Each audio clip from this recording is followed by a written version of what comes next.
Ayan guys, nandito tayo sa Olongapo City. Nandito po tayo sa bargain ng Olongapo City.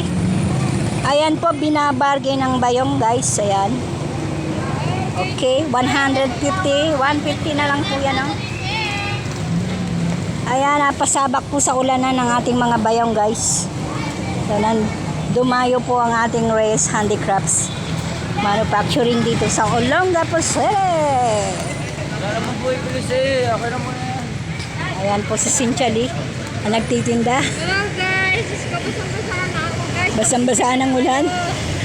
Basang-basa ng ulan. Ito lang kami sa tabi at tapat. Dito po kami sa tapat ng Chowking guys. So puntahan nyo po kayo. Baunan ka natin. Bili na po kayo guys. Ayan po. Lagay ng baunan na po. Dumayo po ang Reyes Handicrafts Manufacturing dito sa Olongapo City. Napakalayas po ng Reyes Handicrafts nito guys. Andito po kami sa harap ng Lincoln Masonic Temple. Masonic Temple. Ayan po. Masonic may temple. Masonic may temple. Ayan. Ayan, Olongapo City. Bili natin. Napakalayas talaga ng mga bayong na to guys. Imagine nyo makarating ng Olongapo City. Isang araw po makikita nyo nasa Pampanga na ako. Hanggang Batangas, hanggang La Union. Okay, ayan po ang ating Reyes Handicrafts Manufacturing. Napasabak po sa ulanan guys. Ayan ang bochi. Bumili na kayo ng bochi. Oh. Ayan po. Ayan, pumunta po kayo dito sa harap po ng Chowking. Nandito pa ay tagiliran pala ng Chowking. Ayan. Nandito po kami sa Olongapo City. Ayan po. Dito po kami nakapwesto.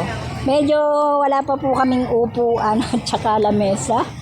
At saka po pandong. Ayan o. Payong. Ayan. Napakalayas talaga ng Reyes Handicrafts na to. Itong mga bayong na to guys. Salamat sa mga bumili at kahit na first timer kami na nagtinda rito sa bangketa ng Olongapo City. So nakaka2,000 ng inyong lingkod guys. Grabe na to. Grabe na to. Okay. Raise to 5,000 po ang plano ko dito bago kami umuwi ng Dinalupihan guys. Okay guys, bye. Bye muna.